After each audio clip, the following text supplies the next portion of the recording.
Fala pessoal, bem-vindos aqui a mais um vídeo de Leis e Regimes BRs. Vamos agora para a aula de proposta da emenda à Constituição, muito importante aqui do Regimento Interno da Câmara dos Deputados. No artigo 201, ele mostra quem pode propor e o que não pode ser alterado, ou seja, as cláusulas pétreas da proposta de emenda, certo? Quem pode propor? A iniciativa deve vir de um terço dos deputados, ou seja, no mínimo 171 deputados, certo? Da Câmara. Também do Senado. Tanto da Câmara como do Senado tem que ser um terço. Do presidente da República. O presidente da República também pode fazer a proposta de emenda à Constituição. E também a maioria das Assembleias Legislativas Estaduais. Ou seja, cada estado tem sua Assembleia Legislativa e são exatamente os deputados estaduais. E aí eles também podem propor emenda à Constituição. Limites. Quais são as cláusulas pétreas? E que não pode lá mudar. Uma PEC ela não pode ser discutida se o país estiver em estado de defesa ou de sítio. Certo, pessoal? Isso aqui não pode acontecer. Uma cláusula pétrea. Isso aqui não muda. Se tiver estado de sítio ou estado de defesa, não pode ter PEC. Certo? Mais importante, ela também não pode tentar, certo? Abolir pontos fundamentais da Constituição, ou seja, a federação, o Estado aqui é uma federação, que é divisão entre União, Estado e município, certo? A, a forma de Estado, FE, é federação, certo? Forma de Estado é federação. Não pode mudar isso.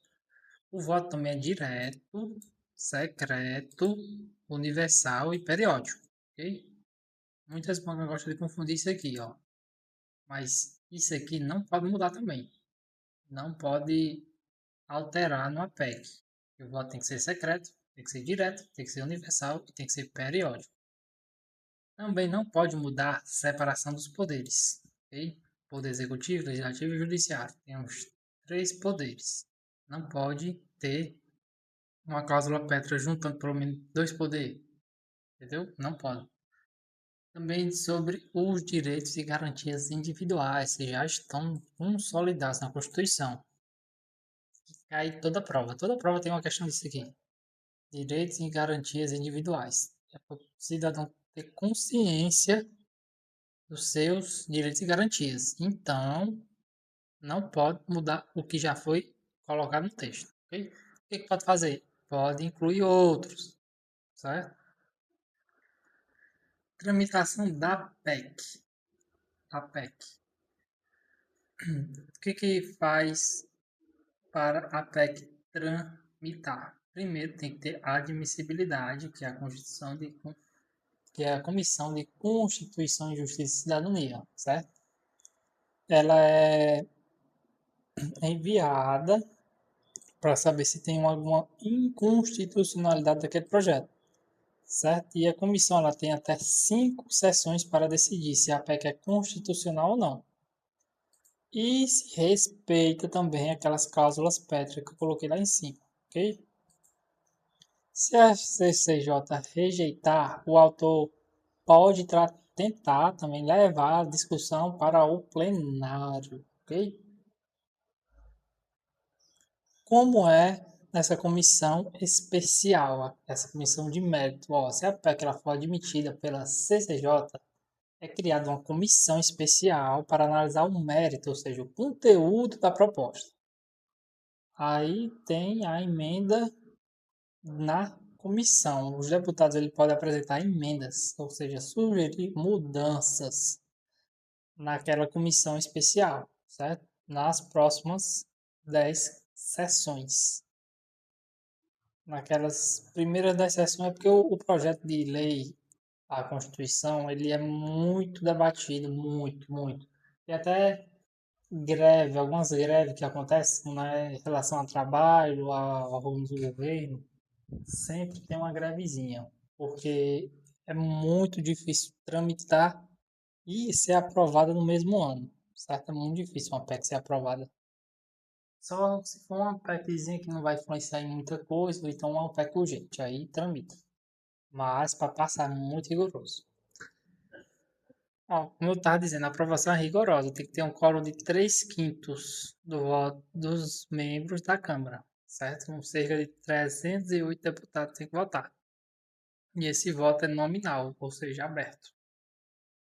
É do jeito que eu falei na hora que eu fui explicar a votação, tem a votação nominal, tem a secreta e tem aquela que é normal, que os deputados eles podem ficar sentados, é simbólica, que pode ficar sentados para concordar. Aí, uma PEC é um pouco mais complicado, por isso que a votação é nominal, é no voto mesmo. Pode ter também abstenções, certo? Se uma PEC vier do Senado, ela segue exatamente o mesmo rito rigoroso, que é de 3/5, certo? É feita a promulgação. Quando a PEC é finalmente aprovada pela Câmara e pelo Senado, o presidente do Senado e o presidente da Câmara convocam uma sessão conjunta no Congresso Nacional, que os dois ficam lá no Congresso, tanto a Câmara e o Senado, para a promulgação da emenda à Constituição, certo? E com isso vamos aqui resolver questões sobre esse tema. De acordo com os artigos 201 e 202 da lei apresentada, que tratam da apreciação e tramitação das propostas de emenda à Constituição, assinala a alternativa correta. Uma PEC pode ser apresentada durante a vigência de estado de defesa? Nunca. Nunca. Estado de defesa ou estado de sítio não pode ser apresentada proposta de emenda à Constituição, ok? A Comissão de Constituição, Justiça e Cidadania tem um prazo de 10, não, 5, de 10 sessões para se pronunciar sobre a admissibilidade da PEC? Não. Não são 10, ó. A comissão ela tem um prazo de 5, certo? 5 sessões para decidir, ok? Muito cuidado nas sessões. Você tem que gravar o tanto de sessão de cada coisa. Tem que fazer uma anotação bem detalhada, porque isso aí vai cair na prova. Somente após a publicação do parecer da comissão especial e um interstício de 5 sessões é que a proposta será incluída na ordem do dia. Não é 5 sessões, tá, pessoal? É um pouco mais, são 10. Isso aí ele inverteu, ele trocou aqui. Somente após a publicação do parecer? Não é somente não. Quando tem somente, apenas, como é coisa restritiva, geralmente a questão está errada, ok? Geralmente, tem exceção sim. Tentativa D. A PEC será submetida a 2 turnos de discussão e votação, exatamente, com um interstício de 5 sessões. Olha só. Isso aqui, vamos deixar marcado aqui. Vamos deixar marcado, porque essa daqui parece que é a questão correta. A alternativa correta, na verdade. Alternativa é: emendas à PEC podem ser apresentadas por qualquer deputado perante a comissão especial. Não é qualquer deputado. Tem que ser um terço da Câmara, um terço do Senado, pelo presidente da República ou pela metade da Assembleia Legislativa. Mais da metade, né?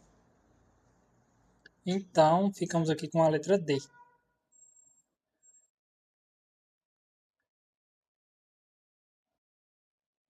Vamos aqui para a segunda questão. Com base nos artigos 201, 202 e 203 do texto normativo que regula a aprovação e tramitação das PECs, assinale a alternativa correta. Para ser aprovada em cada um dos turnos, a proposta de emenda à Constituição exige maioria absoluta dos votos dos membros da Câmara dos Deputados. Não é maioria absoluta, pessoal. Isso aí é 3/5, ok? PEC é 3/5, é um pouco mais difícil. A PEC, que propõe a abolição do voto direto, secreto, universal e periódico, é formalmente admissível? Não. É cláusula pétrea. Não pode mudar. Não pode abolir isso aqui. Ok?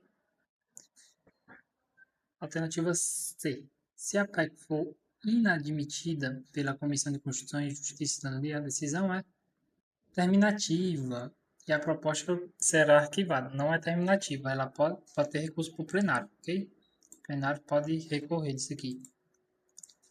A proposta de emenda à Constituição recebida do Senado Federal terá tramitação simplificada? Não. É o mesmo rito. 3/5, 2 turnos, entendeu? Continua a mesma forma. E, por fim, a alternativa E diz que a proposta de emenda à Constituição será aprovada se obtiver em ambos os turnos 3/5 dos votos dos membros da Câmara dos deputados em votação nominal. Exatamente, a votação é nominal. E é 3/5. Então, ficamos aqui com o gabarito letra E. Vamos para a terceira e última questão de hoje. O presidente da Câmara dos Deputados recebe uma proposta de emenda à Constituição e visa abolir o voto direto para a escolha do presidente da República. A proposição foi apresentada com a assinatura de 250 deputados federais. À luz do artigo 201 e 202 do Regimento Interno da Câmara dos Deputados, a alternativa correta sobre o procedimento inicial que a mesa diretora deve adotar.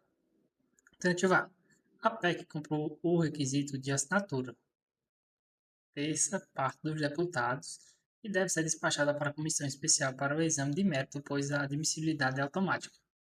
Alternativa B.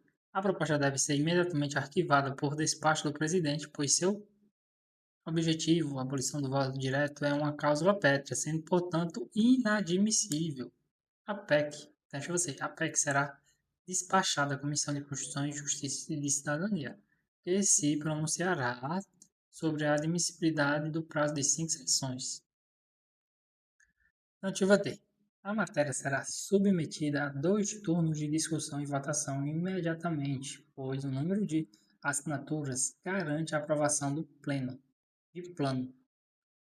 Alternativa E. A proposta deve ser devolvida ao autor por ser evidentemente constitucional, sem a necessidade de análise da CCJC, que é a Constituição de Comissão de Justiça e Cidadania. E pessoal, qual alternativa está correta? Deixa aqui nos comentários. Se gostou do vídeo, deixa o like, compartilhe com um amigo seu e continue estudando, porque uma hora você vai conseguir a sua aprovação. Valeu, pessoal!